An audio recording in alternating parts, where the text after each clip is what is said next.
Eu, como sempre, igreja, me faço acompanhado da minha vaza, que está aqui à minha direita, linda de Jesus. E hoje ela vestiu um vestido meio verde abacate, não é verdade? Olha lá, eu fico reparando nas cores que ela coloca. E é uma bênção de Deus. Eu sempre preciso explicar que eu chamo ela dessa maneira. É um carinho que eu tenho com ela lá em casa, que um dia ela disse assim: tu és meu vaso na olaria de Deus. E eu sempre explico que eu disse a ela: se eu sou teu vaso, tu és minha vaza. É só isso, só isso. E é uma serva de Deus e tem me acompanhado desde quando nós casamos. Para onde eu vou? Entro na favela, ela está lá comigo. Meu Deus, se eu fosse contar aqui, ia ter irmão que ia se escandalizar, porque teve dias de nós chegarmos para pregar a palavra de Deus lá no Rio de Janeiro, dentro de comunidade, e começar um estouro de tiroteio para todo lado. Até bandido usar ela de escudo já usou. Eu e ela entrando e o bandido dando tiro por cima dela.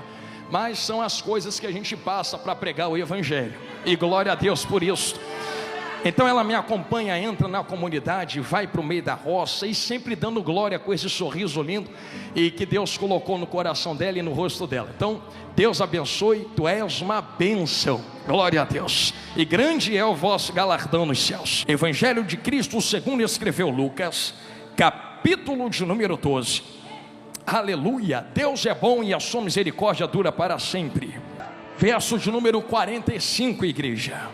Assim está escrito na palavra do nosso Deus: mas se aquele servo disser em seu coração: o meu senhor tarda em vir, e começar a espancar os criados e criadas, e a comer e a beber e a embriagar-se, verá o senhor daquele servo no dia em que não espera, e numa hora que ele não sabe, e separá-lo-á, ele dará a sua parte com os infiéis. E o servo que soube a vontade do seu senhor e não se aprontou, nem fez conforme a sua vontade, será castigado com muitos açoites. Mas o que há e não soube e fez coisas dignas de açoites, com poucos açoites será castigado.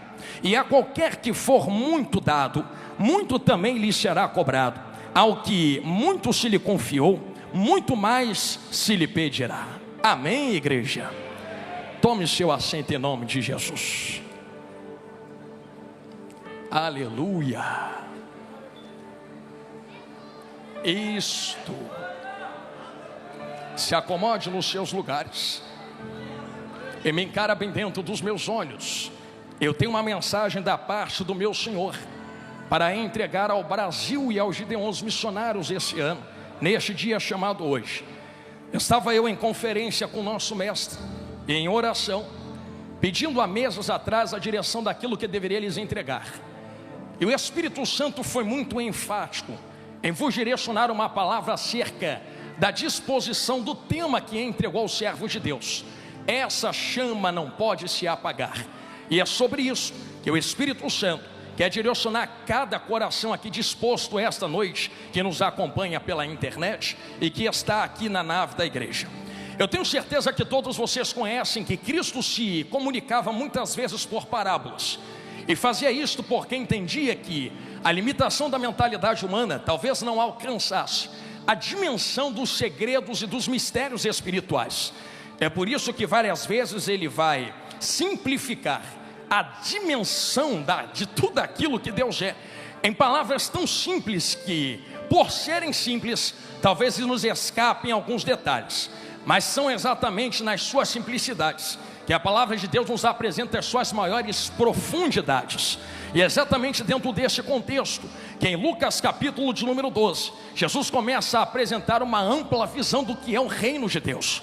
Em paralelo do capítulo 12, o capítulo 24 faz a mesma menção desta mesma parábola ou pregação de Jesus.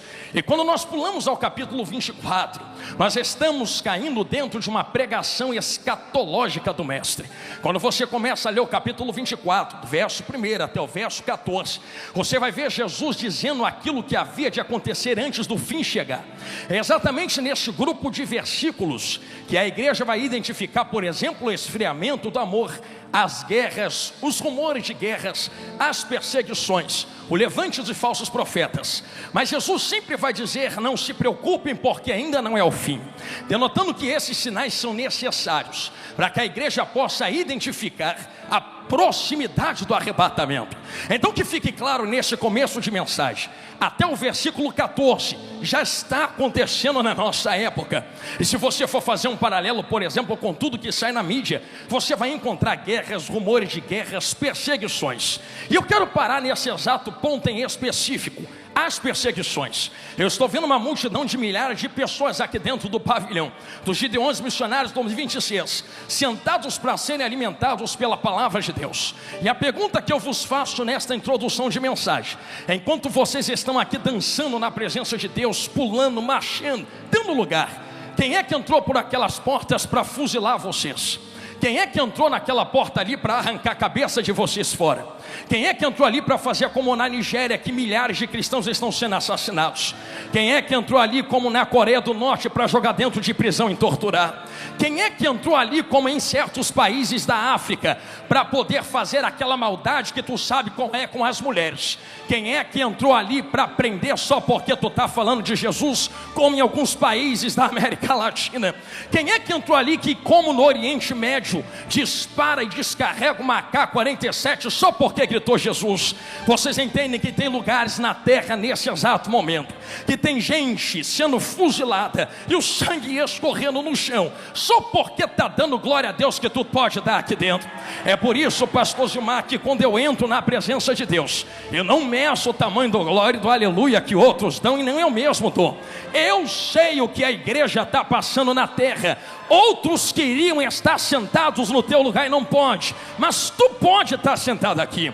Eu fiz esta introdução para trazer uma mensagem de um nigeriano. Ano passado eu estava em missão na Angola, e um nigeriano veio até mim e disse: pastor, quando o senhor pregar ao Brasil, diz para os irmãos brasileiros que entrar na presença de Deus no Brasil não é obrigação, é oportunidade que Deus está dando a vocês, e manda eles aproveitarem a oportunidade que Deus está dando, porque nós queríamos cantar como vocês cantam e não podemos, nós queríamos dançar como vocês dançam e não podemos. Mas Jonathan, avisa eles que se nós não nos encontrarmos na terra, um dia nós nos encontraremos na glória por toda a eternidade para louvar ao Cordeiro de Deus. Enquanto eu prego isto a vocês nesse começo de pregação, o meu coração, a minha alma chora por dentro, por ver irmãos, Jesus, chorando e a alma se deleitando e derramando, por causa da terrível perseguição que se levanta contra a igreja na terra. Será que enquanto eu ministro isso a vocês, vocês podem colocar na tábua da vossa mente as milhares de vidas e de almas que estão gemendo e chorando debaixo de espadas, de fuzis, de facas e de torturas? Eu vou além. Será que vocês podem ouvir as milhares de almas que, gemendo e chorando, estão gritando, chamando e precisando de alguém lhes entregar a poderosa palavra de Deus? Este é o cenário que nós estamos vivenciando. Não, os irmãos precisam entender que talvez o Brasil ainda não esteja vivendo uma via de fato de perseguição. Nós estamos numa bolha de proteção divina. Deus ainda não permitiu o peso da espada passar na igreja brasileira, e dá glória a Deus por isso, porque eu já vi gente dizendo que a perseguição tem que despertar, mas avivamento não vem através de perseguição. Tem muita gente errada por causa disso. Se fosse assim, a Coreia do Norte tinha o maior número de igrejas. Entenderam? Na esquerda, vou falar olhando para a direita. Coreia do Norte é perseguida, estão sofrendo com a ausência de palavra, igreja e avivamento. Não é perseguição que traz avivamento em uma nação. E eu quero começar a entrar por aqui. Pastor, o que é que traz avivamento dentro de uma nação? Lucas capítulo de número 12, Jesus vai começar a contar uma parábola e um cenário acerca do reino. Nós começamos a entender que tem alguns personagens, e dentro da palavra e dentro da teologia, melhor dizendo, nós que estudamos a teologia, podemos dissecar e absorver algumas respostas da parte de Deus, trazendo à luz os personagens que existem dentro da palavra. Quando nós lemos o capítulo 12, estas partes que nós vemos que Jesus vai fazer menção de um mordomo e de servos. O mordomo nada mais é do que alguém que é servo junto com outros servos. E a palavra utilizada por Jesus aqui no grego dá a entender que era alguém que estava no meio dos servos, estava misturado com a multidão, não merecia estar onde está, mas foi apontado pelo senhor da casa por ter proximidade e a confiança do seu senhor. O seu senhor pega aquele servo de entre os servos e o eleva a mordomo. Então alguém que está elevado não é nada mais do que apenas um servo em uma posição diferente dentro da casa. E como Jesus mesmo disse, que a quem muito é dado, muito é cobrado. Esse mordomo tem algumas regalias, alguns acessos, mas também tem algumas responsabilidades. Por exemplo, todo servo dentro da casa, todo aquele que serve dentro da casa, tem que ter as suas necessidades atendidas. E estes servos que estão trabalhando dentro da casa precisam ter suas vestes em dia, precisa ter alimento na sua mesa e precisa ter lugar para dormir. Quando nós dissecamos a teologia, aprendemos que estes servos não pediam nada ao seu mordomo e ao seu senhor, porque a casa era responsável por sustentar esses servos. Então o servo não precisa pedir nada, a casa é que tem a responsabilidade de sustentar esse servo. É a casa quem dá comida, é a casa quem dá roupa, e é a casa quem dá moradia para eles morarem. Entenderam? Na direita, vou falar olhando para a esquerda. O servo não precisa pedir, a casa se responsabiliza de lhe entregar. Entenderam? Na esquerda, vou falar olhando para o centro.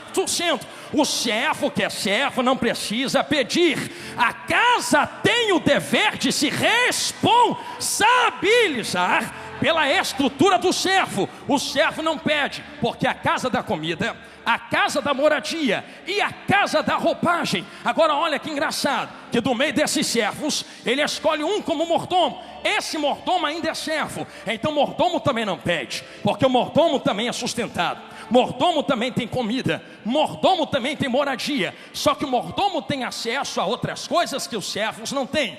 Ele tem alguma autoridade sobre servos, e ele direciona servos dentro desta casa. Logo começamos a entender a visão que Jesus está querendo construir dentro desta parábola. Jesus apresenta duas distinções de mordomo. Ele vai começar falando no verso 42 acerca do mordomo fiel e bom. Esse mordomo fiel e bom é aquele que entende a sua missão. E qual é a sua missão? É entender que ele deve entregar comida dentro da casa, ração dentro da casa, entregar algo dentro da casa. E é muito categórico esta palavra utilizada no original, porque a palavra é porção determinada. Então quem recebe da mão do mordomo não recebe nem a mais e nem a menos, não recebe faltando e não recebe sobejando. Estou falando de comida, estou falando de palavra. Por isso este mordomo não precisa se preocupar, porque já tem porção determinada para entregar aos seus servos.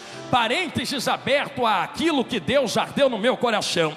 Amo cada um dos irmãos, mas assim está escrito na palavra de Deus. Certo dia, quando Jesus entregava esta palavra, ele determina dentro desse entendimento que é necessário que esse mordomo bom alimente os servos que estão na casa, sem pedir nada mais, sem pedir nada menos. Ele continua no verso 43: bem-aventurado aquele servo a quem o Senhor, quando vier, achar fazendo assim. Em verdade vos digo que sobre todos os seus bens o porá. Jesus dá uma volta de 180 graus e começa a falar de um servo infiel, no verso de número 45. Mas se aquele servo disser em seu coração: o meu senhor tarda em vir, e começar a espancar os criados e criadas, e a comer e a beber e embriagar-se, virá o senhor daquele servo no dia em que ele menos espera, e numa hora que ele não imagina, e vai pegar aquele servo de surpresa.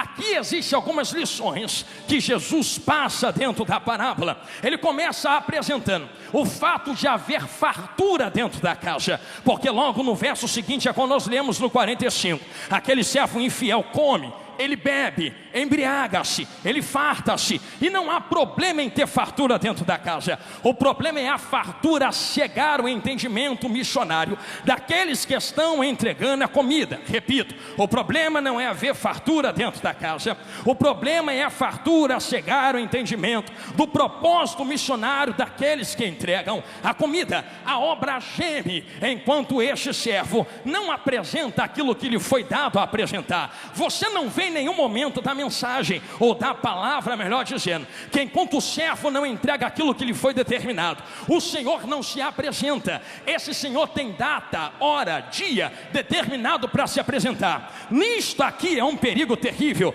porque pelo Senhor não se apresentar, enquanto a missão não é cumprida, cai-se no perigo de achar que Ele não liga, que Ele não está nem aí, e que Ele não se importa com a sua casa. Porém, há uma medida diante de cada um, e cada um, disse Jesus, será julgado diante daquilo que apresenta ao seu Senhor. Por isto, nós entendemos que Ele não se interessa pelo sofrimento dos servos dentro da casa. Age como se a casa fosse dele. Enquanto age como se a casa fosse dele, há um engano estabelecido no seu coração. E aqui existe um porém muito grande. O engano estabelecido no coração desse mordomo é um plano terrível que o condena à condenação eterna. Ele diz em seu coração: o meu Senhor não vai voltar agora, eu tenho um tempo de me consertar, eu tenho um tempo de falar o que Ele mandou falar, eu tenho um tempo de entregar o que Ele mandou entregar, eu tenho um tempo de fazer o que Ele mandou fazer. Só que ninguém sabe o dia e nem a hora. Vai que Ele volta enquanto eu estou pregando para vocês aqui esta noite. Se ninguém sabe o dia e nem a hora, Jesus, eu estou correndo desta palavra, mas vou precisar falar. Se ninguém sabe o dia e nem a hora, começamos a entender que existe alguém responsável por comida dentro da casa. Parênteses aberto. Eu me lembro de um dia, Esaú chegando do campo assim desse jeito, cansado da guerra, cansado da batalha. Jacó disse: irmãozão, senta aqui, porque aqui tem comida. Dá aqui a lentilha que eu preparei para você comer. Come, só que tem um preço. Você quer comer o que eu estou fazendo? Eu quero, eu estou com fome. Tem misericórdia de mim, não me deixa morrer sem comida. Tem que entregar a sua primogenitura. Vai ter comida se tiver a tua primogenitura de volta. Esaú fala no seu coração: para que me serve a primogenitura se eu vou morrer? Quer saber?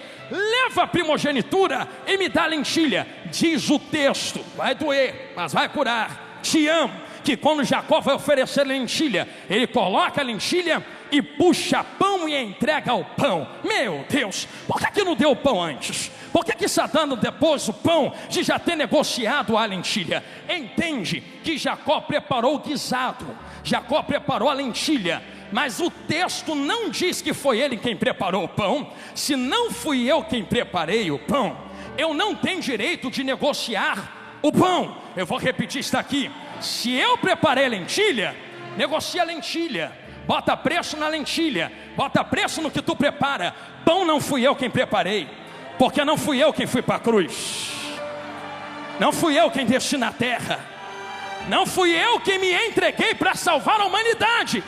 Lentilha tem preço, pão não tem preço. Lentilha tem valor, pão não tem preço. Lentilha tem negócio, pão não tem negócio. De graça eu recebi, de graça eu estou dando. Só sai com fome quem quiser sair com fome.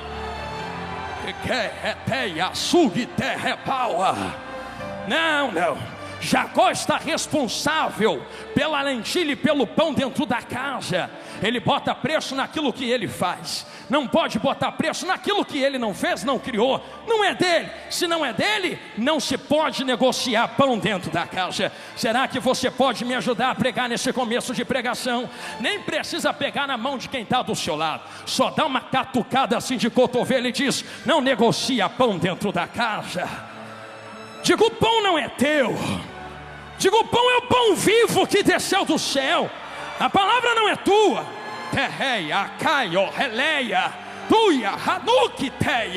Eu não tenho direito de botar preço no pão. Se eu não tenho direito de botar preço no pão, como é que eu vou sobreviver? A casa se responsabiliza pela roupa, a casa se responsabiliza pela comida, A casa se responsabiliza pelo lugar de dormir. Aqui está a vertente do que Jesus prega. Eu não posso botar preço, porque a casa se responsabiliza de me sustentar até o arrebatamento. Pastor, tu está falando isso aí porque dentro desta parábola? Porque dentro desta parábola identificamos uma coisa terrível que acontece. Este servo fala em seu coração: ele não vai voltar agora não. Já foi no tempo do meu avô que ele não voltou, do meu pai que ele não voltou. Ele vai chegar agora. Quero começar a pregar agora.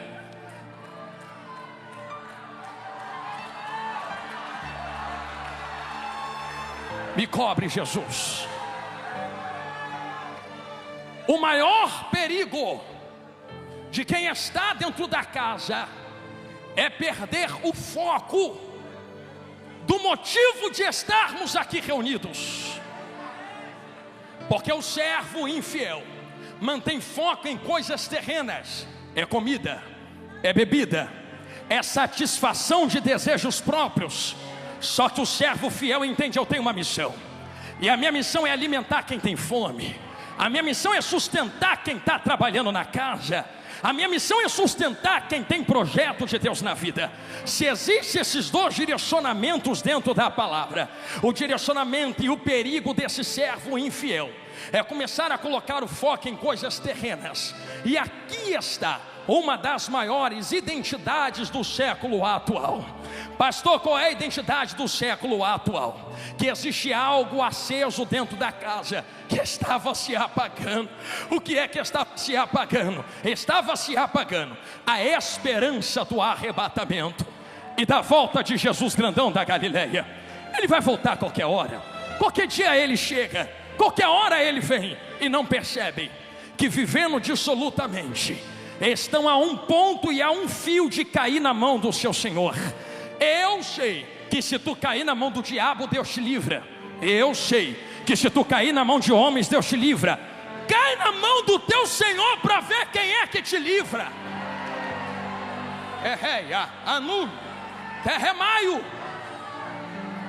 Eu teria medo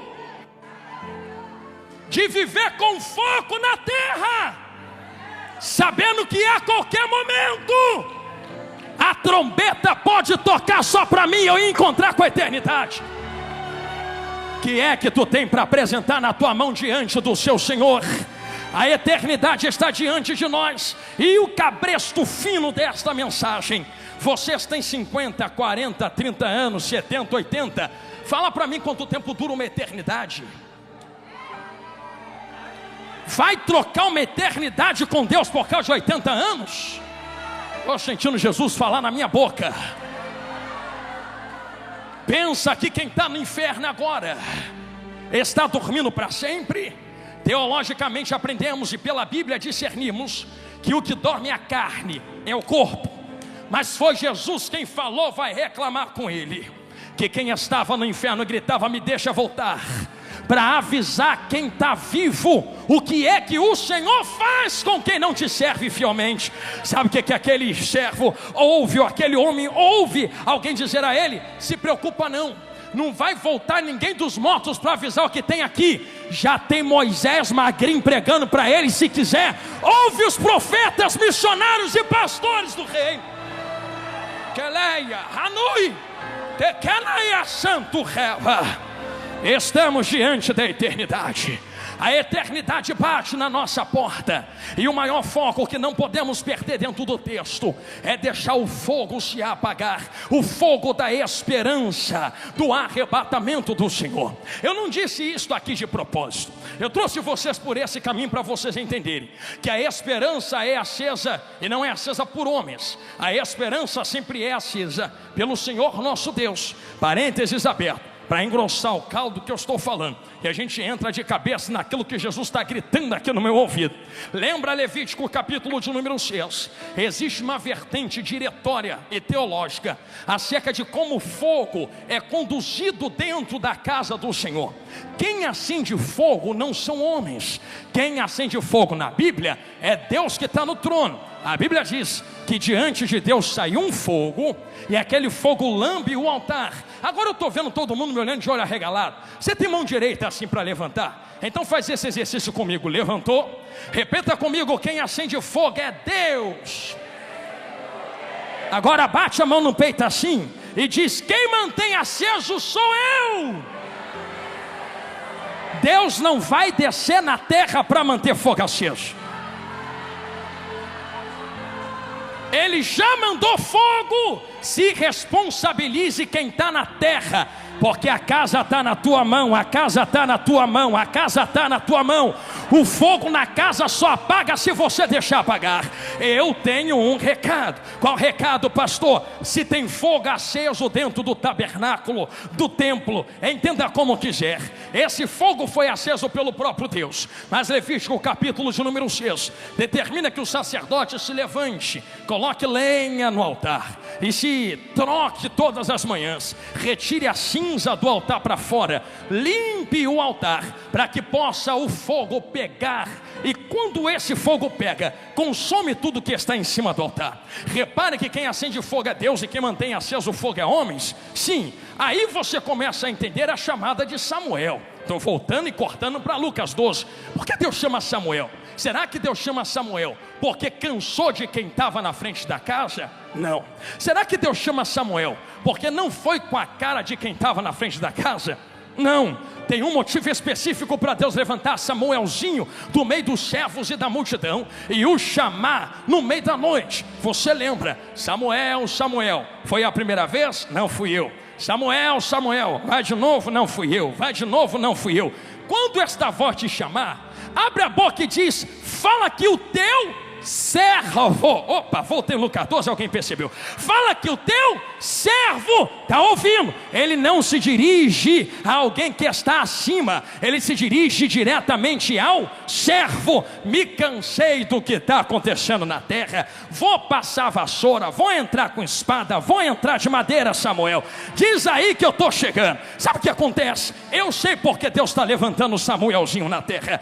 Eu sei também que existe gente que estava diante daquela casa, e existe um perigo que muitas vezes alguém olha para esse texto e imagina: Deus está trocando Eli por causa da idade. Olha o dedão do pregador aqui. Deus nunca levou em conta a idade. Pastor, leva idade em conta sim. Leva não. Quando Deus vai contabilizar uma geração, Ele leva em consideração princípios princípios que estão sendo estabelecidos, obedecidos, e princípios quebrados. Por exemplo, eu vou dar um exemplo bem prático aqui. Você sempre vai ouvir que nós sempre pregamos geração do avivamento, sim ou não? Geração da santidade. Tu já ouviu alguém pregar geração dos 15 aos 20 anos? Geração dos 30 aos 40 anos? Porque não é idade, é princípio, avivamento, santidade, da palavra, do fogo, do manto, geração. Deus também não faz isso que muitos pensam. É por isso que eu vou dar um exemplo dentro do parênteses, que um dia, vou até chegar para trás aqui para alguém ver, vem andando alguém assim, e alguém vem trazendo na sua barriga um menino, chamado quem? João Batista. De lá para cá e de lá para cá e daqui para lá, na outra direção, também vem uma mulher andando, Maria. João Batista na barriga de Isabel, já entenderam aqui, falou olhando para lá. Jesus na barriga de Maria. Vamos falar do culto que aconteceu aquele dia? Qual era a idade de João Batista? 6 meses, nem tinha saído da barriga. Qual era a idade de Jesus grandão da Galileia? Apenas alguns meses dentro da barriga. Pensa que Deus liga para a idade? Jesus nem nasceu, já estava enchendo João na outra barriga. João nem saiu, já estava assim lá dentro, ó. Que glória, que glória, que glória, que glória, que glória. Tem gente nascida que não faz, eu vou esperar nascer para fazer. Eu já vou dançar aqui dentro dessa barriga mesmo, ó. Varão que me usa.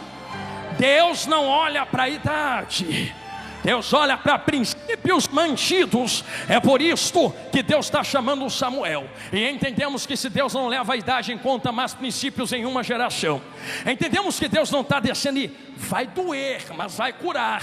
Deus não está descendo na terra por causa do pecado de Ofni. Tu não vê a palavra dizendo: e Ofni pecou e Deus veio. Já entenderam aqui? Tu é de EBD, hein?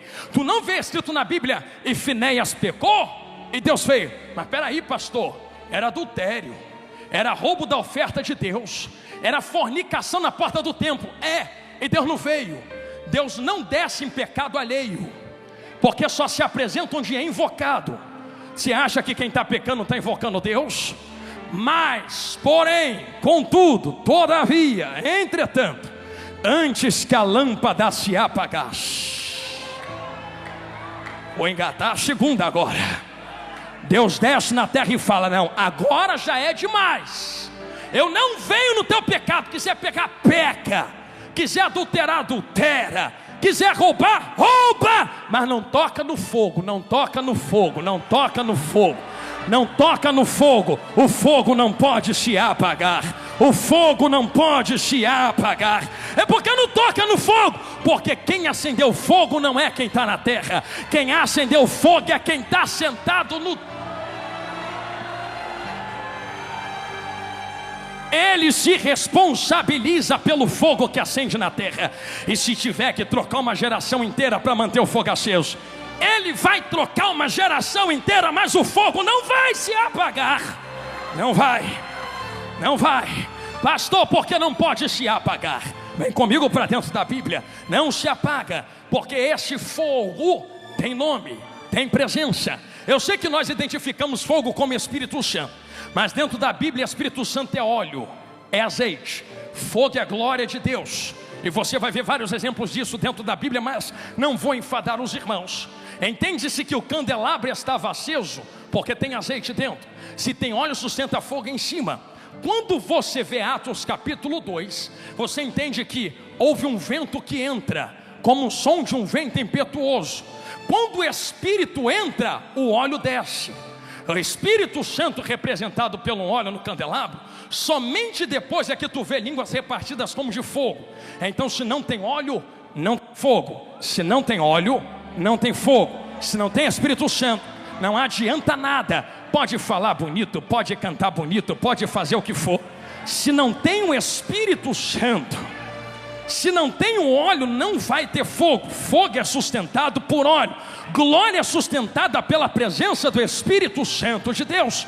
Se tu entende isso em Atos capítulo 2, comece a compreender que o fogo que foi aceso, porque tinha óleo presente dentro daquela casa. Se tem óleo, tem fogo, pastor? Sim. Então peraí, o fogo que desce está os capacitando. Correto, você acertou de novo, porque foi Jesus mesmo quem abriu a boca para dizer: eu sei que vocês, missionários, pastores, crentes, gideonitas, crentes do Brasil, todos que estão na internet, querem ser minhas testemunhas em Jerusalém, em Samaria, confins da terra. Tu quer sair para ganhar gente no teu trabalho, na tua rua, na tua escola. Só que vocês não vão sair para ganhar lá, enquanto não acender e receber fogo dentro da casa.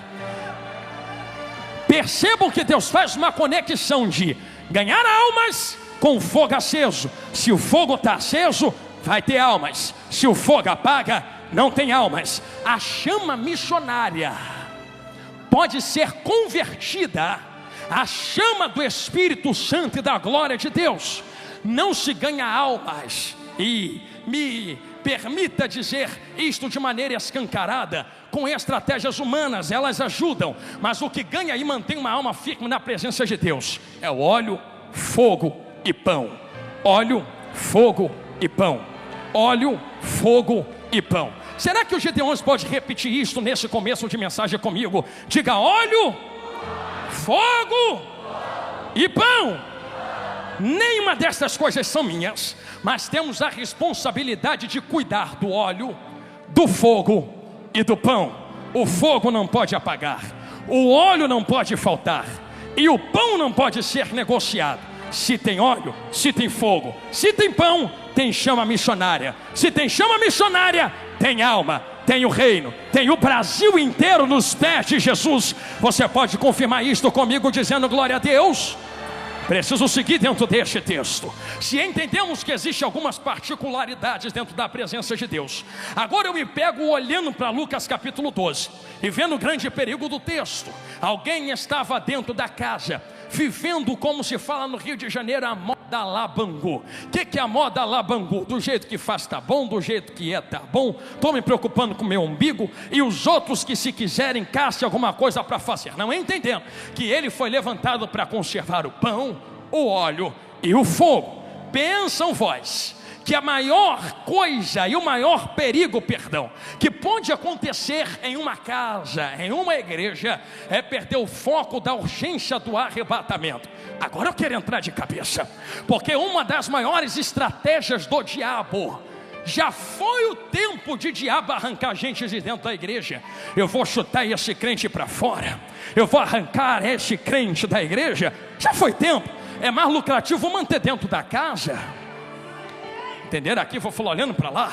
É muito melhor manter dentro da casa. É mesmo, pastor? Sim. Mas se está na casa, está bom. Não, qual é a visão de quem está dentro da casa? Qual é o foco de quem está dentro da casa? Permita-me abrir um parênteses para testificar isso aqui que eu estou falando. Satanás, um dia, vem comigo para dentro da Bíblia, estava na presença de Deus, via Deus, olhava a Deus. A pergunta que eu faço, e você não precisa gritar, só pensa no seu coração. Tu pensa que Satanás, quando se rebela contra Deus, luta como contra ele? Pensa que Satanás puxa espada assim? Olha para o pastor, vem comigo Deus, que hoje é na força. Se Satanás puxasse a espada diante de Deus, Deus ia olhar para ele e falar assim: é na espada que tu quer? Vamos ver quem tem mais poder. Acabou, venci. Satanás não ia conseguir ficar 1/1000 de segundo de pé diante de Deus. Se não consegue combater Deus no poder, como é que está até hoje perturbando a igreja? Porque Satanás nunca tentou descredibilizar Deus através de poder, mas através de caráter. Satanás, eu vou falar de novo, Satanás tentou tocar no caráter de Deus. E pastor, onde você vê isto teologicamente? Entendemos que Isaías e Ezequiel apresentam um quadro, eu estou entrando em arrebatamento agora, um quadro do que Satanás era antes de cair da presença de Deus. Eu sei que tem teólogos, amigos meus mesmo, que dizem: não pastor, isso aí era rei da terra. Mas irmão, não tire a espiritualidade do texto. Enquanto ele estava diante de Deus, ele se apresentava coberto de pedras preciosas e intentou no seu coração ser igual a Deus. Percebeu que em nenhum momento do texto diz e puxou a espada contra Deus, mas ele carrega 1/3 do céu, sim ou não? Não se carrega 1/3 do lado passando espada. Não se carrega e se convence alguém botando pistola na cara. Pode até ir na força, mas não vai convencido. Como é que se convence? É mais ou menos assim, ó: Deus está aqui, Satanás está aqui, os anjos estão ali. Você não entende que dentro da palavra diz: nos teus negócios te corrompeste? Peraí, como é que alguém se corrompe em negócio se já está coberto de pedras preciosas?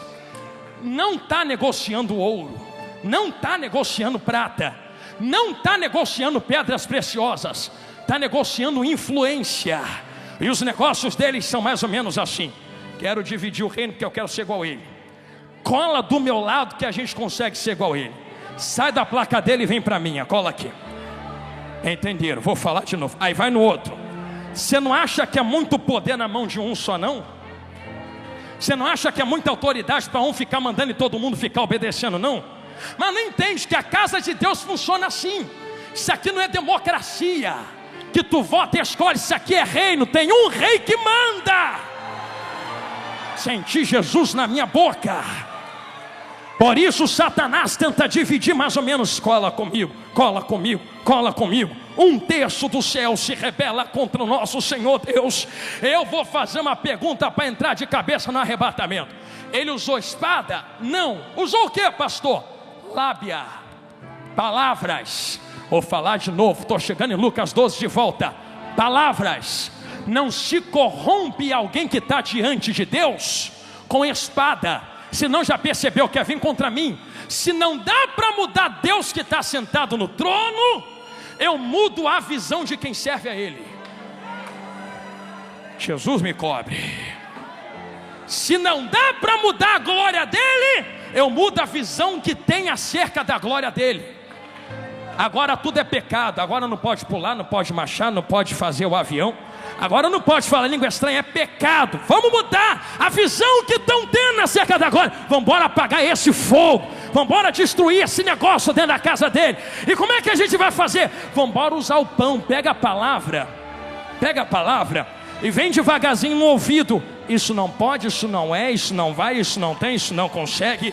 Enquanto estão usando a palavra para mudar o foco, anjos caem da presença de Deus por atenderem a lábia de Satanás. Perceba como a estratégia é a mesma. Satanás foi expulso, sim ou não? Lembra que estava no jardim do Éden? Como é que ele tenta Eva? Tenta com espada ou com palavras? Certamente não morrerás.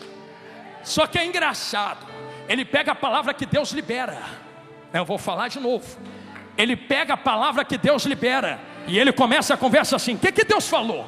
Deus falou que não pode comer, porque se comer morre. Morre não. Então até começa com uma verdade, até começa introduzindo algo do evangelho. Mas quando você entra na vertente do pão, você vê que nunca teve nada de evangelho, nunca teve nada de verdade. Chegou o tempo do Espírito de Deus despertar a igreja brasileira contra falsas mensagens que parece que são, mas não são. Parece que tem, mas não tem. Parece que é, mas não é. Até te faz chorar, não é? Mas a palavra não tem que te fazer chorar, tem que te fazer sair da igreja pensando na tua vida e se consertar com Deus. Santo réu. Se não fizer frescor na minha alma e não me fizer feliz, não é Deus falando. É Deus falando sim. É Deus dizendo: se converte, larga o teu pecado, larga o teu erro.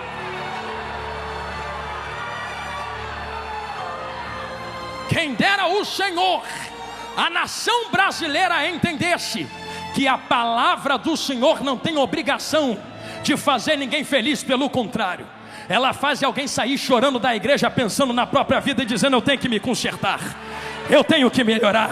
Só que estamos diante de um tempo aonde um dos principais sinais do arrebatamento se apresenta. Em Mateus 24, na pregação escatológica maravilhosa do meu mestre, ele diz que se levantariam falsos profetas. Já sei, pastor, falso profeta é quem vem de chifre dentro da igreja. Não, vem vestido como profeta, parece profeta, diz que é profeta, anda como profeta, fala como profeta, mas ao invés de pregar a verdade, passa a mão na cabeça de quem precisa se consertar com Deus. Eu vim trazer uma palavra no Gideões 2026. Eu ainda creio em uma geração que vai entrar dentro da palavra, levantando a bandeira do evangelho e dizendo: se for para bater, me bate, eu só não quero é perder a minha salvação. Se tu levantou a mão, levanta ela gostosa em nome de Jesus assim. Eu sinto Deus falar na minha boca. Eu convido esta casa santa e cheia da palavra a liberar 10 segundos de glória a Deus. Se aqui ainda tem palavra, como eu sei que tem, abre a boca. Aqui não é melzinho na boca, aqui é chicote estalando nas costas mesmo.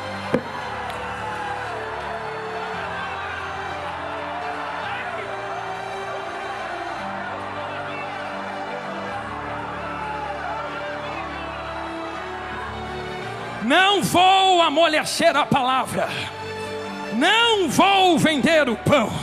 O que não teve de gente falando: cuidado, rapaz, cuidado, homem. Só que não precisa ter raiva de mim.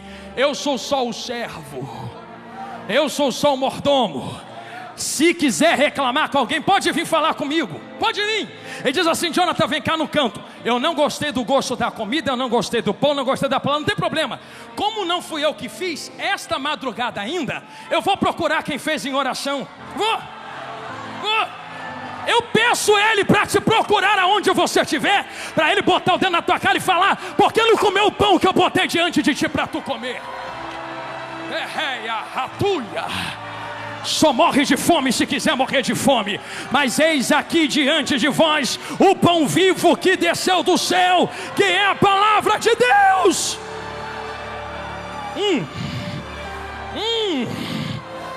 Caiote rapaia, ugite rebadaraca lúcia. Eu sinto um varão passeando entre nós. Cataio reteia, tugite remaiute remaiacaia. Eu sei Eu sei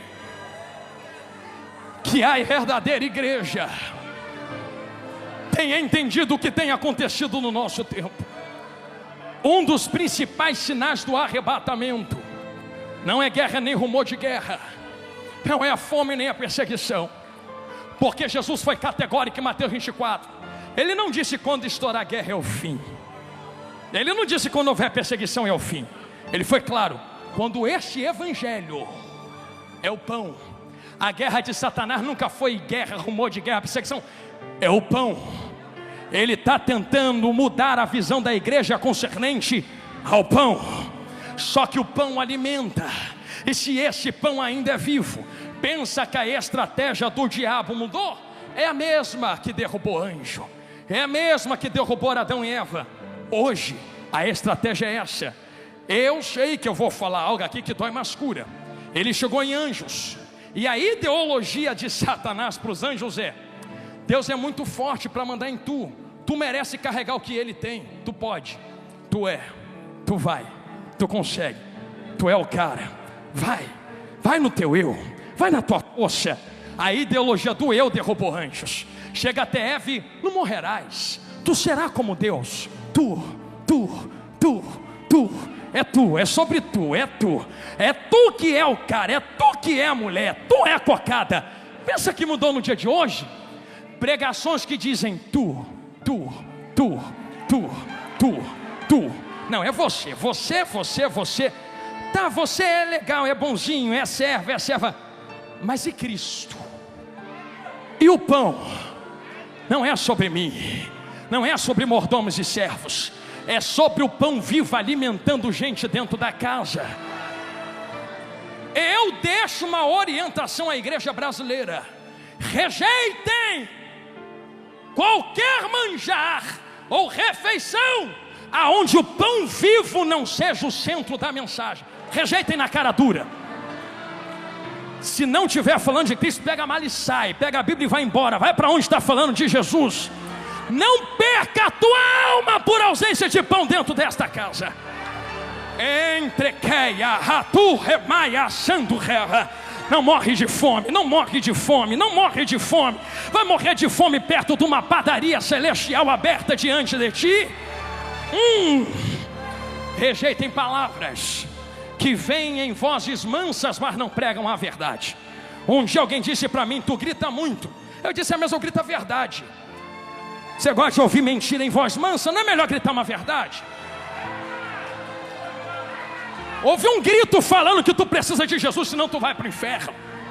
É melhor do que uma massagem no teu coração dizendo tu. É muito tu que vai descer de tobogã para o inferno, mas poucos fiéis que vão subir no toque da última trombeta. Tamaiui, Calúcia, Terreia, Caioteia. Só tem um jeito de nós entendermos e discernirmos quem é que vai rejeitar e quem é que vai atender o verdadeiro pão. Como é que nós discernimos, pastor? O fogo não pode apagar. Parênteses aberto, pulo dentro de Lucas 12 de cabeça de novo. A única maneira de testar e discernir se algo vem da parte de Deus é se esse algo resiste ao fogo de Deus. E sabendo que o fogo de Deus provém pela glória de Deus, começamos a entender algo que João fala. Quem ainda me ouve, diga glória a Deus. Então vai comendo Bíblia. O que João fala, pastor Jonathan Carlos? Ele diz assim: eu vos batizo com água.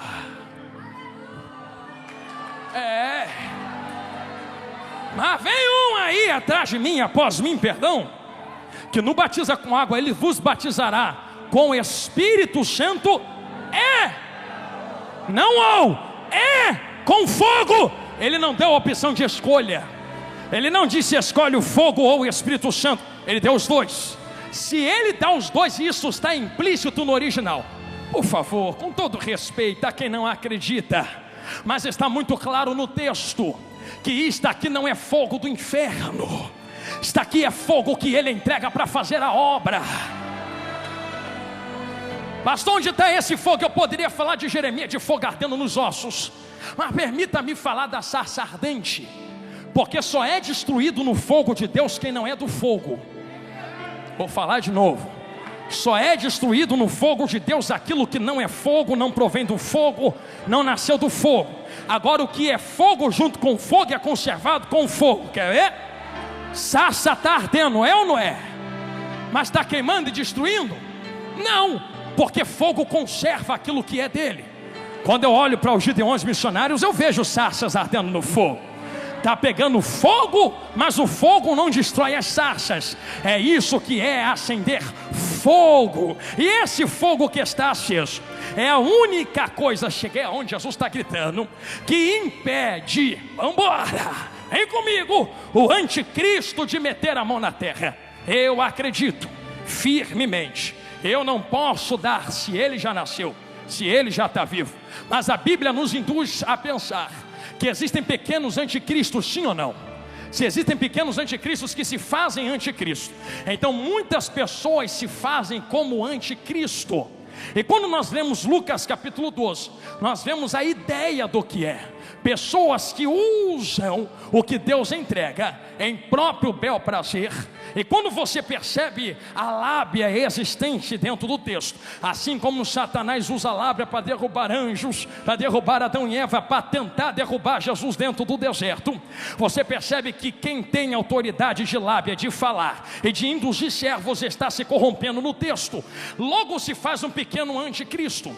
Anticristo tem uma característica: ele usa a lábia para corromper. Você vai ver dentro da Bíblia e dentro do Novo Testamento que o anticristo vai usar a lábia para ganhar nações, para fazer guerras, para destruir. Nós tivemos exemplos de anticristo já na história humana. Por exemplo, você vê eu não vou falar o nome, mas o ditador alemão da Segunda Guerra era um exemplo de um pequeno anticristo. Você vê, por exemplo, líderes bélicos que destroem e matam, são exemplos de anticristos que chegam ao poder com lábia, mas quando chegam destroem, matam e acabam com nações. O anticristo terá o poder de destruir e induzir através da lábia. Porém, a Bíblia é categórica: se ele está vivo ou não, eu não sei, não me importa saber, porque como disse a missionária Neide antes de mim, eu estou indo para a glória. Quem quiser ficar com ele aí, fica. Eu não nasci para ver anticristo, eu nasci para ver Cristo. E quem pegou a fiação do que eu estou falando, pegue.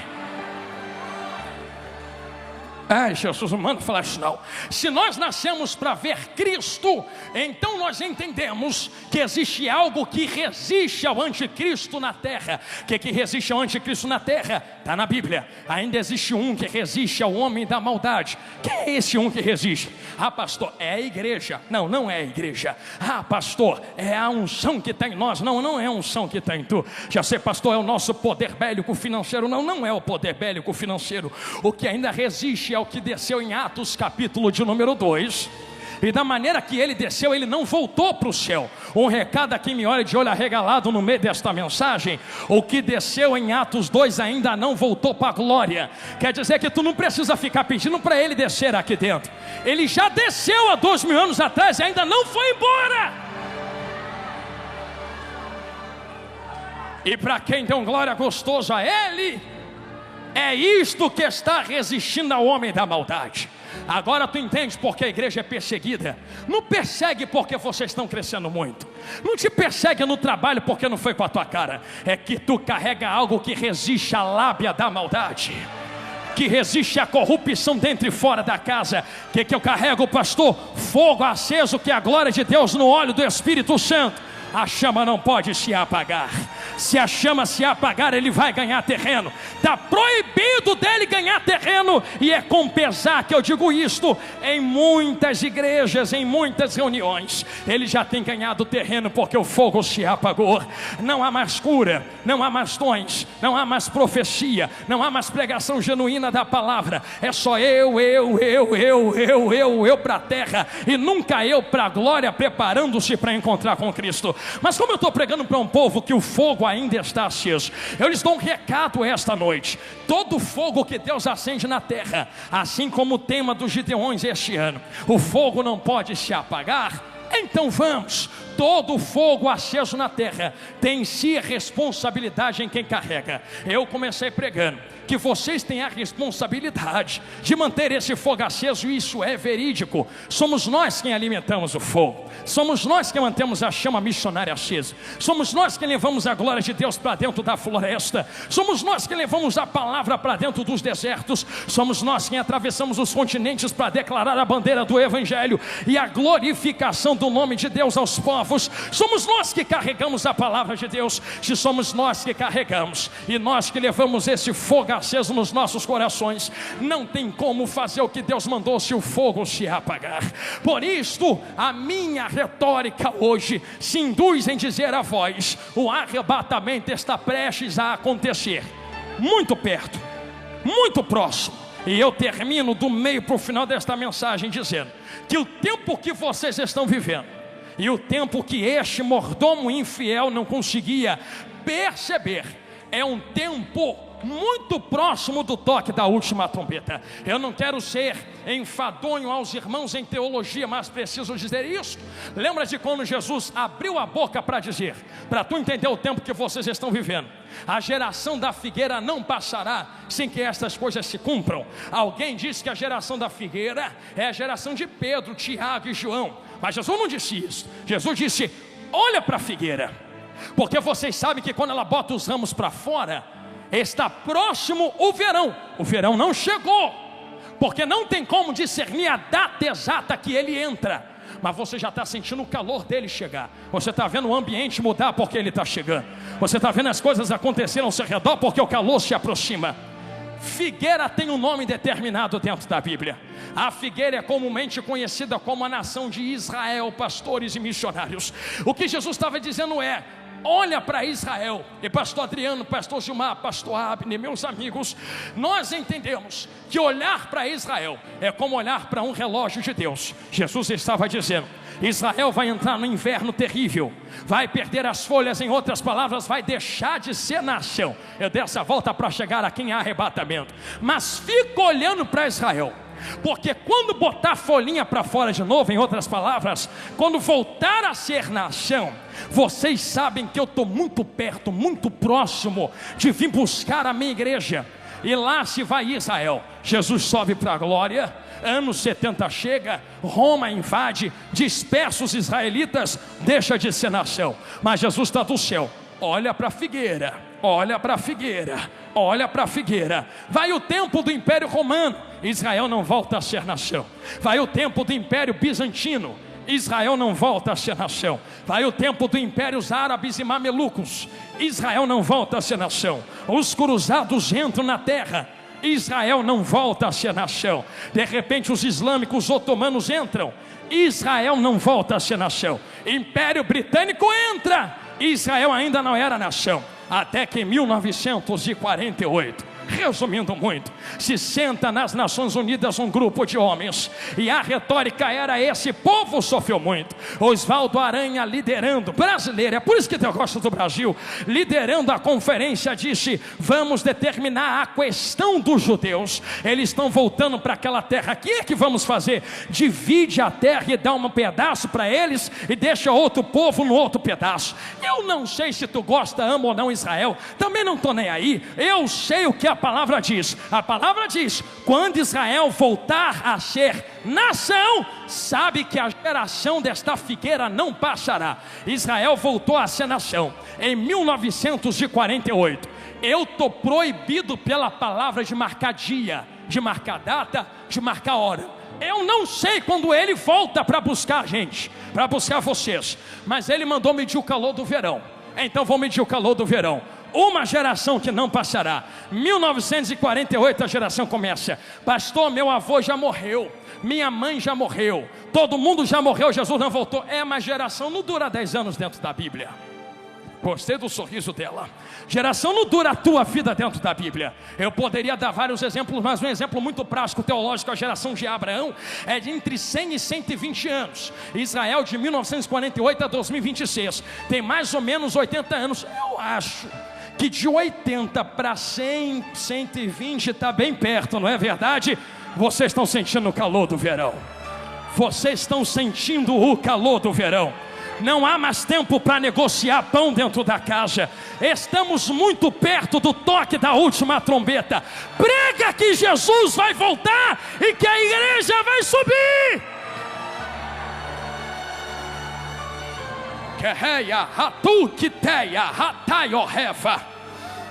A palavra é clara, que o servo infiel batia e espancava os seus irmãos. Só que, com carinho, a casa não é lugar para indireta. A casa é lugar de tratar assuntos do reino. E existe uma diferença muito grande entre desabafo e denúncia, entre palavra e ataque. Isso aqui não é ataque, isso aqui é a urgência do arrebatamento que está batendo na porta da igreja, dizendo: desperta, porque Jesus está voltando. E como a gente se prepara para a volta de Jesus? O fogo não pode apagar, o fogo não pode apagar, o fogo não pode apagar, o fogo não pode apagar, o fogo não pode apagar. Ele não vem buscar uma igreja apagada, ele vem buscar uma igreja acesa. Eu fecho a minha Bíblia terminando esta palavra, fazendo uma comparativa do que pode acontecer se a chama se apagar. Um dia Paulo está sentado à beira da fogueira desse jeito assim. O fogo começa a apagar, apagar, apagar, apagar, apagar. Alguém levanta e fala: o fogo está apagando, ninguém vai fazer nada nisso aqui não. Ninguém vai levantar, chegou todo mundo comigo. Não vai levantar para catar graveto? Então é o seguinte: se ninguém mais quer, eu quero. Deus não precisa de uma multidão, Deus precisa de um. Entender aqui, recebe quem quer, fala olhando para lá. Deus não precisa que a maioria esteja de acordo, Deus precisa de um louco que se levanta para catar graveto no meio desse mistério. Tem do Remaia, um louco que se levante. Se vocês não querem, porque é tão fácil aproveitar do fogo que está aceso. Quero ver levantar para catar graveto e botar no fogo que está aceso. É tão fácil, não é? Eu vou aplicar, porque eu não vou ficar dando volta para explicar.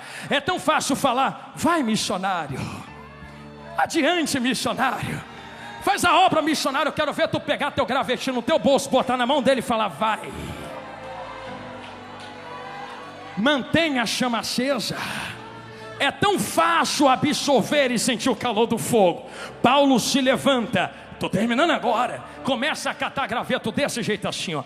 Graveta aqui, graveta ali, graveto lá. Bota embaixo do braço e vem. Se aproximando do fogo, se aproximando do fogo, trazendo o graveto. Eu não quero ver o fogo apagar. Esse fogo foi aceso para nos manter vivos. Estamos vivos por causa do fogo. O fogo não pode.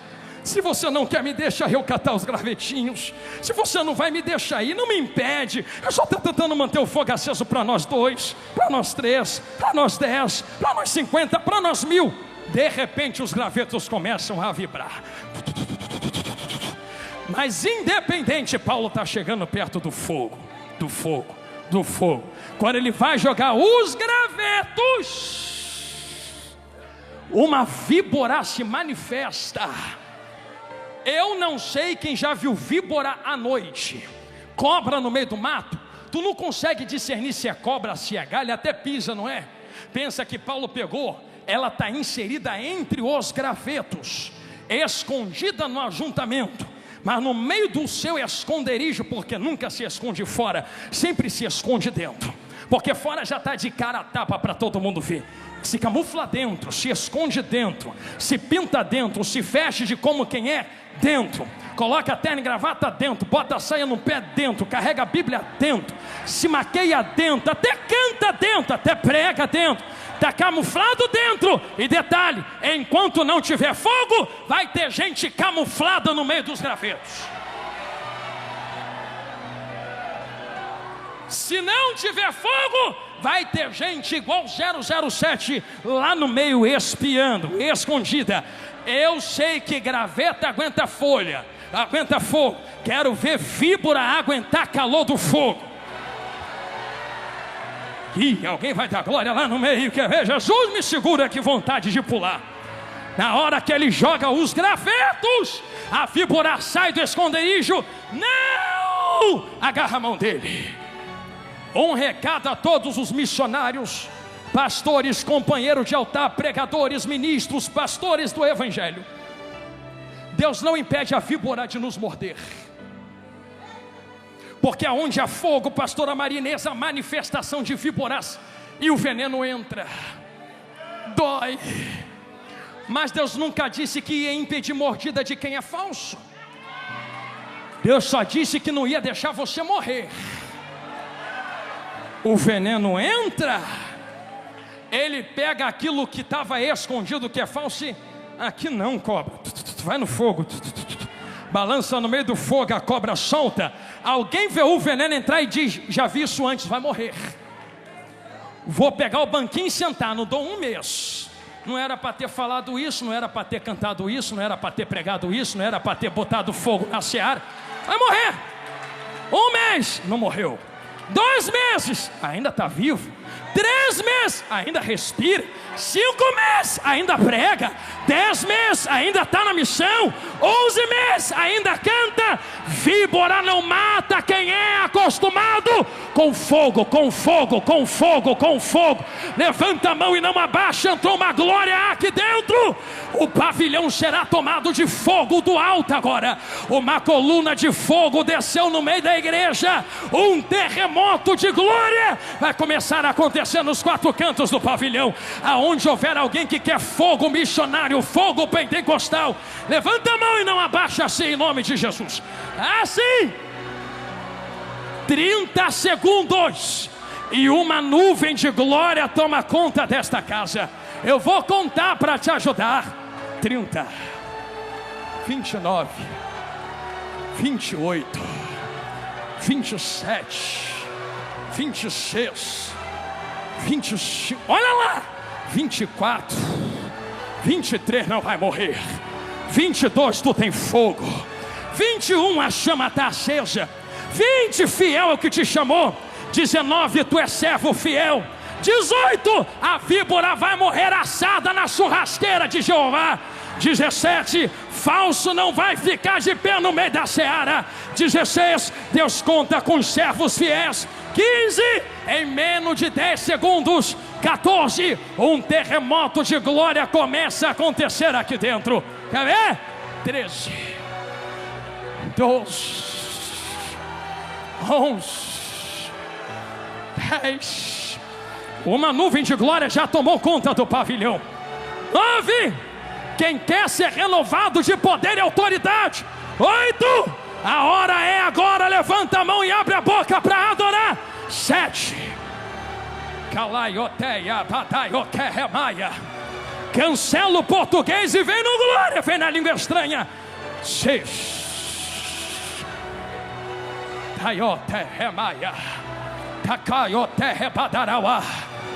Ugiteia, Calamancho, Terrei, para não dizer que foi porque eu gritei. 4, eu largo o microfone aqui no altar. 3, se é de mim, acaba agora. 2, se é Deus quem está dando um sinal de glória na igreja. 1, a confirmação da palavra vem com fogo. Olha o fogo que desce aqui dentro esta noite.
Aleluia, aleluia. Eu conheço esse fogo, eu conheço esta presença. diante da liberdade que o ministério desta casa me outorgou, para poder ministrar a palavra com liberdade. Eu ainda acredito em milagres, eu ainda acredito em batismo no Espírito Santo, lembra? Eu ainda acredito naquela glória que descia 15, 20 anos atrás, lembra? Deus vai renovar esse fogo aqui hoje, agora e é já. Eu não sei como tu entrou aqui dentro do pavilhão, mas eu sei como tu pode sair. Pastor, eu quero ser a ponta da espada de Deus na terra. Eu quero ser missionário, eu quero fazer missões, eu quero pregar, ganhar alma, fazer a obra. Mas eu preciso ser renovado no fogo, sem fogo tu não consegue. Mas se você quiser esse manto de mistério, o altar está aqui, está vendo esse espaço aqui na frente? Se tu vier, saiba para onde tu vai pisar agora. Tem brasas vivas, acesas no chão na frente do apoio aqui. Se tu vier, vem ciente que tu vai pegar fogo como tu nunca pegou na tua vida. Isso vai arder nos teus ossos, vai arder na tua alma. Tu vai deitar pensando em missões, vai levantar pensando em ganhar a alma. Tu não vai conseguir dormir direito. Isso vai te consumir por dentro. Eu tenho que fazer a obra, eu tenho que ganhar a alma, eu tenho que sustentar a mão de quem faz, eu tenho que ir para o campo, eu tenho que pregar a verdade. Jesus está voltando, é mais forte do que eu. Se você quiser esse fogo e esse renovo, venha correndo agora. Pastor, eu preciso de cura. Jesus também cura a carne, vem correndo aqui agora, porque vai ter cura entre nós. Eu ainda creio no Jesus que faz cego enxergar, que faz paralítico andar e bota câncer para o lado de fora. Se você ainda crê nesse fogo que foi aceso, o fogo missionário, aleluia. Tem um varão passando aqui no altar. Tem um varão de autoridade passando aqui no altar. Assim diz o Senhor na minha boca: atentai, porque eu vou fazer algo nunca antes visto na terra agora.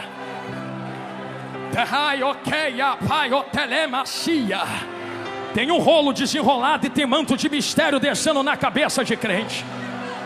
Se prepara para tu viver o que tu nunca viveu, para tu receber o que tu nunca recebeu. No meio desta multidão quero conhecer se há alguém para Cristo. E na live também, se houver alguém para Cristo, diz que quer voltar para Jesus ou aceitar Jesus agora, que a mídia vai começar a me informar para eu poder falar a voz aqui e testificar diante da igreja. Mas eu vejo irmãos e irmãs com lágrimas nos olhos. Uma coisa que eu vi no texto é que a Bíblia acusou o mordomo infiel, mas não tocou nos servos. Ah, servozinho de Jeová, eu sei que tem gente brincando com a obra de Deus, mas não olha para os mordomos infiéis, não olha para o Senhor da casa que está voltando.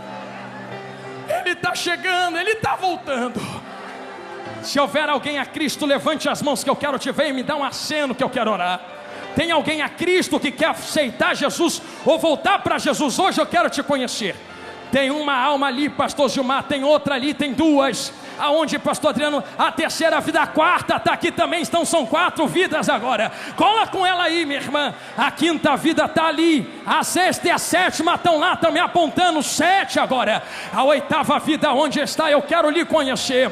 Tem 8ª vida de mão levantada ali atrás, fazendo assim. Deus te abençoe, filho de Deus. A 8ª vida está ali. Aonde está a 9ª vida? Cristo, eu quero passar o olho. Aonde meus irmãos estão me apontando, a 9ª vida está fazendo assim. A 9ª vida está ali, a 10ª está aqui, a 11ª, a 12ª, a 13ª está ali. Eu vou falar rasgado algo que Jesus falou no meu coração agora. A 14ª, a 15ª, já são 15 vidas para Jesus. Eu acho que Gideões ainda está comigo, não está?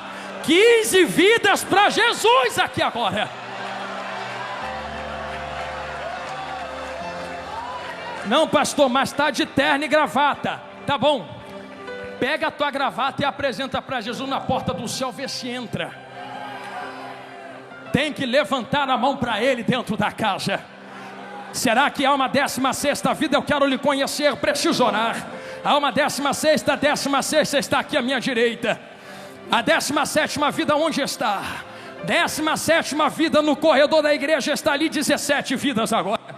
A mídia, por bondade, se puder me informar se há alguém na internet. 18ª vida, onde tu estás? Eu quero lhe conhecer. Aonde, servo de Deus? A 18ª vida está ali chorando. Olha que coisa linda, Jesus. Fica abraçado com ele, meu irmão. A 18ª vida está ali na direita. A 19ª, onde tu está, terra? Eu quero orar agora. Será que há uma 19ª entre? Glória a Deus. Se houver, levante a mão e manifeste agora. São 18 vidas a Cristo aqui no pavilhão. Na internet tem mais. E vão me informar, aleluia. Se eu puder pedir as vidas, olha ali, traz ele, servo de Deus. A 19ª está vindo ali. Vocês que estão levantando a mão a Cristo, permita-me usar essa liberdade que o pastor Gilmar me deu. Se tu puder atravessar devagarinho a multidão, vem pedindo licença. Tu que está vindo a Jesus ou levantando a mão para Cristo, vem aqui na frente, eu quero orar por você aqui na frente. A 20ª está chegando, visto, servo de Deus. 20 vidas agora. Vem correndo. Pastor, levantar a mão não adianta. Ah não? Sai do lugar do Espírito Santo agora. Quem tem que saber se adianta ou não é Ele. Não, pastor, mas já está de terno e gravata. Quem conhece o coração do homem é o Espírito Santo. Não ouse tomar o lugar do Espírito Santo agora. É Ele quem decide quem vem e quem não vem. Já tem 20 vidas aqui no altar. Se a mídia puder me informar quantos na internet, fique as 20 vidas aqui na frente agora. Mais 2 aqui, isto. Então são 22, as irmãs estão me apontando. 22 vidas agora. 23 vidas agora. Aleluia. Eu quero pedir à igreja que estende as mãos para toda esta multidão. Nós vamos orar por estas 23 vidas que estão retornando à casa. E depois eu quero orar por todos estes que vieram ao altar. 24ª vida aqui agora. Aleluia. 24 vidas agora. Meu Deus do céu. Eu tenho uma notícia para dar a vocês que a mídia está me informando. Estava em 422, agora tem 475 vidas para Jesus na internet.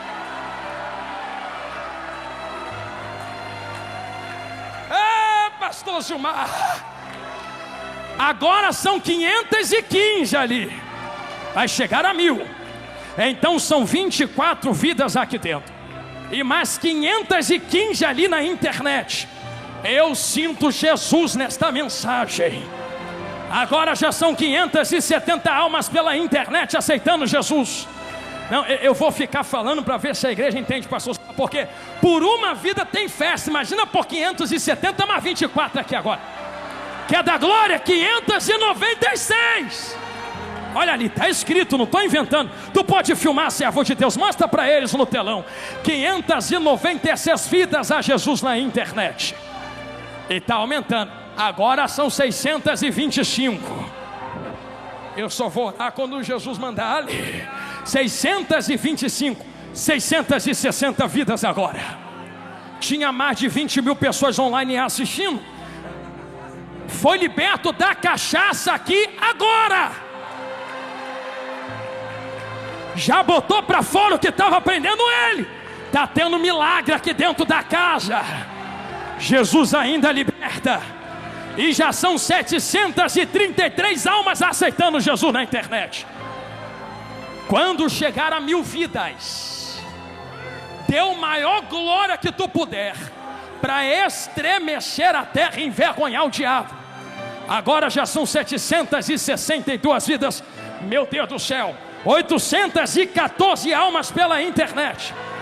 Mais uma, 25 vidas a Jesus grandão aqui no pavilhão. 25 aqui no pavilhão. 861 na internet.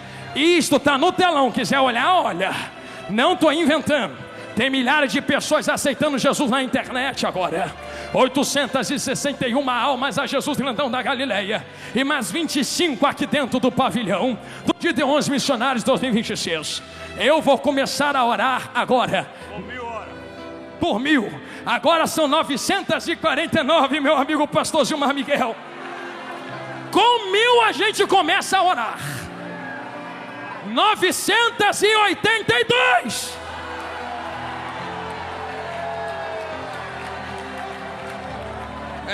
Triqueia, 1018 vidas.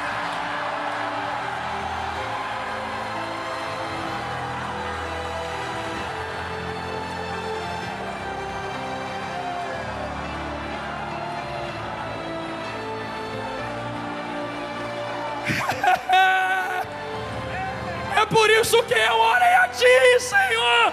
1087. Fecha vossos olhos. Tem mais de 1000 vidas na internet, 25 preciosas aqui dentro do pavilhão. Mais uma, são 26 vidas chegando correndo aqui agora. Abraça ele, meu amigo.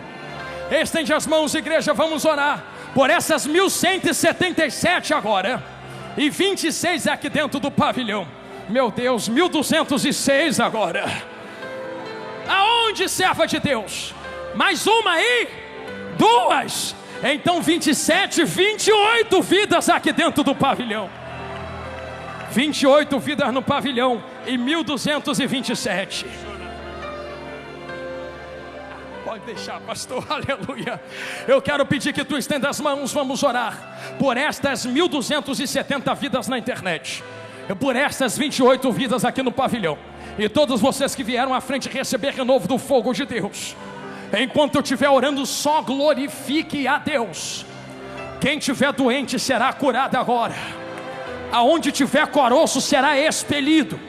Se houver AIDS, se houver pressão, se houver doença hereditária, vai cair por terra agora em nome de Jesus.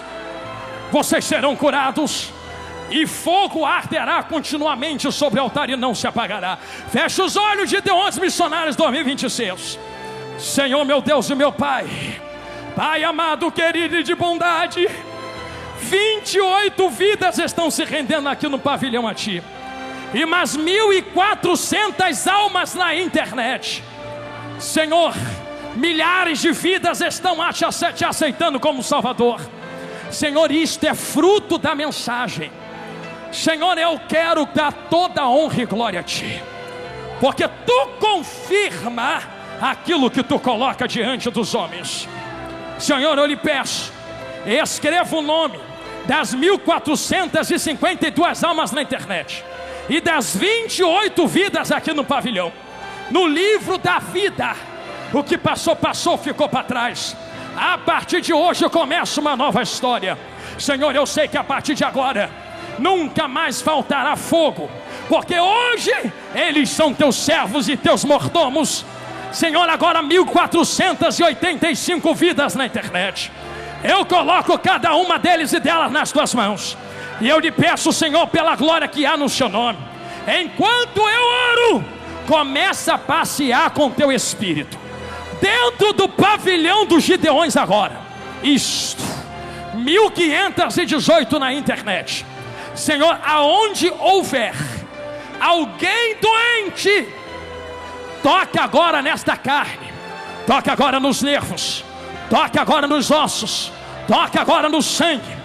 Eu profetizo cura sobre eles. Toda enfermidade bate em retirada em nome de Jesus. Senhor, eu lhe peço, arde Teu fogo sobre eles. 1550 vidas agora na internet. Aqui já tem 30 vidas, então são 1567 mais 30 vidas no pavilhão. Senhor, eu lhe peço, enquanto eu estou orando, passa em revista entre eles. Vê quem está de boca aberta te adorando. Senhor, já tem gente batizada no Espírito Santo aqui. Começa a renovar com fogo agora, fogo agora, fogo agora, fogo agora, fogo agora. E isto, tem gente sendo liberta de demônios ali. Fogo agora, fogo agora. 1600 almas na internet. Fogo agora, fogo agora, fogo agora. Senhor, assim como desceu em Atos 2, começa a renovar vaso que quer fogo agora. Da unção que está sobre a minha cabeça, transborda sobre eles e enche, enche, enche, enche, enche, enche, enche, enche, enche, enche, enche mais, enche mais, enche mais, enche mais. 1637 vidas. Enche mais, enche mais, enche mais, enche mais, enche mais, enche mais, enche mais, enche mais, enche mais, enche mais, enche, Senhor. Eu coloco cada vida nas tuas mãos, com a certeza da vitória, em nome de Jesus. Amém.